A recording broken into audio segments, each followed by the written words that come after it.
పల్నాడు జిల్లా రెడ్డిపాలెంలో ప్రత్యేక పూజలకు సంబంధించిన బ్రేకింగ్ వార్త ఇది.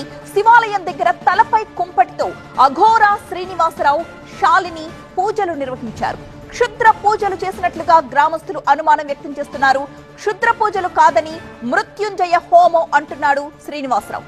పూజల్లో మాంసాన్ని నైవేద్యంగా సమర్పించారు అంటున్నారు స్థానికులు. అఘోరా శ్రీనివాసరావు శాలిని అక్కడి నుంచి వెళ్లిపోవాలంటున్నారు గ్రామస్తులు. శివాలయం పక్కనున్న ఇంట్లో నెల రోజులుగా అఘోరా కుటుంబం నివాసముంటోంది. తక్షణమే ఇల్లు ఖాళీ చేసి వెళ్లాలంటున్నారు రెడ్డిపాలెం వాసులు. చంద్రగ్రహణం రోజు దేవాలయాలన్నీ మూసేస్తే రెడ్డిపాలెంలో మాత్రం గుడి తెరిచే ఉందంటున్నారు మహిళలు. ఇది నేను చేతబడులు చేయడానికో ఏం చేయడానికి కాదు. మాది అఘోరి పరంపర. అఘోరి గురు మణికందన్ కినార ఇది దానికి నేను శిష్యుణ్ణి. గుంటూరు డిస్టిక్కి ప్రెసిడెంట్ని. శివసేన మహాశక్తి తరపున నేను గుంటూరు డిస్టిక్కి ప్రెసిడెంట్ని.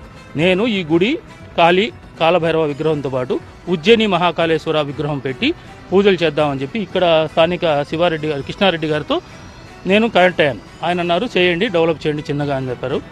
రాత్రి చంద్రగ్రహణం మొన్న రాత్రి చంద్రగ్రహణం కారణంగా నేను ఒక ప్రాణప్రతిష్ఠ పూజ చేశాను. దాన్ని మృత్యుంజయ హోమం అంటారు తెలుగులో. మేమేమంటారు అంటే శక్తి పూజ అంటారు. దాన్ని మా అఘోరి పరంపరలో శక్తి పూజ అంటారు. ఆ శక్తి పూజ చేయడం, దానికి నేను చేసిన తప్పు ఏంటంటే ఊళ్ళో ఎవరికి చెప్పబోవడం నాది.